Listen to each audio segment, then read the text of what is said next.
আজ আমার শিফা মা অনেক খুশি, ওর নানা ওরে পাঠাই দিল। তো কি পাঠালো তা এই ভিডিওর মাধ্যমে দেখতে পাবেন।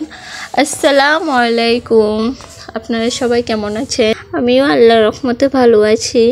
আমার ভিডিওটি কাছে কিংবা দূরে, দেশ কিংবা দেশের বাহিরে দেখছেন, তাদেরকে অসংখ্য ধন্যবাদ।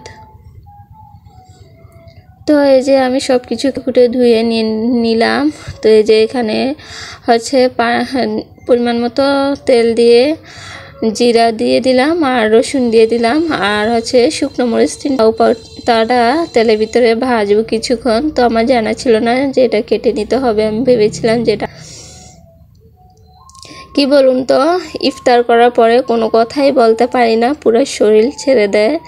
তাও একটু কষ্ট করে ভয়েসটা দিতে হয়, যেহেতু আপনাদের মাঝে ভিডিও শেয়ার করতে হবে তার জন্য। তো এদিকে লাউ শাকটা ভালোভাবে ভেজে নিয়েছি ভর্তা করার জন্য। এখন লাউ শাকের ঝোল রান্না করব। তো প্রথমত তেলের ভিতর রসুন ভাজা করে পরিমাণ মতো পানি দিয়ে দিলাম, আর 1.5 চামচ হলুদের গুঁড়া, স্বাদ মতো লবণ দিয়ে মশলাটা ভালোভাবে কষিয়ে নিব। তো মনে ছিল না আদা বাটা রসুন বাটা দিতে এটাতে, তো আবার পরে দিলাম। মনে হওয়ার পরে গোলায় ফেলাই কি বলুন তো, মনে হলে আবার দেই, তাই আর কি। এই যে আবার এখন মাছটা মশলাটার ভিতরে কষাইয়া তারপর উঠাই রাখবো। তো মা মশলার ভিতরে আগে মাছটা কষাইয়া উঠাইয়া তারপরে শাকটা দিবা, তো ওইভাবেই রান্নাটা করছি। আমার ভিডিওটি যদি ইউটিউব চ্যানেল থেকে দেখে থাকেন প্লিজ সাবস্ক্রাইব করে পাশে থাকবেন, আর পুরাতন আপু ভাইয়াদেরকে অসংখ্য ধন্যবাদ। যদি ফেসবুক পেজ থেকে দেখে থাকেন ফলো দিয়ে পাশে থাকবেন।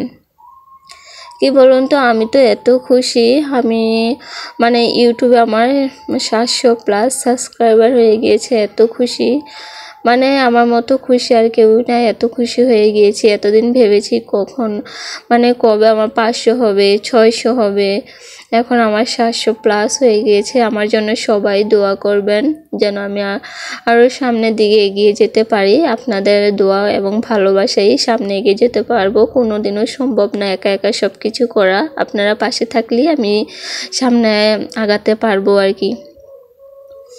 তো এই যে আমি লাউ শাকটা ভালোভাবে কষাই নিচ্ছি এটা কড়াইয়ের ভিতরে।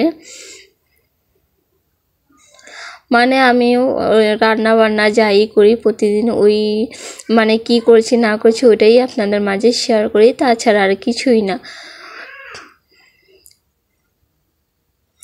তো এই যে আমি ঢাকনা দিয়ে ঢেকে দিলাম, কিছুক্ষণ পর ঢাকনাটা উঠিয়ে নিলাম যেহেতু বলক এসে গিয়েছে। তো এই যে মাছটা এখন দিয়ে দিয়েছি, যেন বলকে আসলেই মা বলেছিল যে মাছটা দেওয়ার জন্য, তার জন্য এখন দিয়ে দিচ্ছি মাছটা।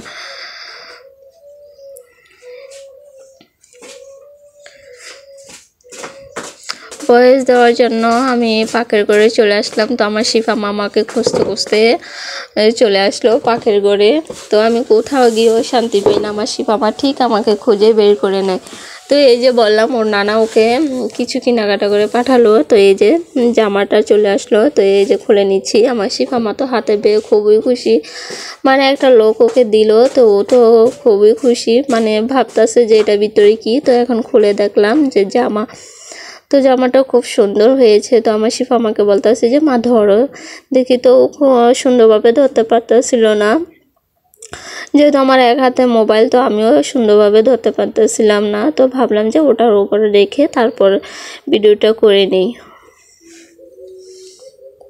তো এই যে আমাদের আজকের ইফতারে ভাত রান্না করলাম। তো মা বলতেছিল যে ইফতারে ভাত খাবে, তো ইলিশ মাছ ভর্তা বাতি করলাম আর কি, আলুর ভর্তা, ডিম ভর্তা, লাউ পাতার ভর্তা। তো আমার ভিডিওটি কেমন লেগেছে সবাই কমেন্ট করে জানাবেন। আল্লাহ হাফেজ।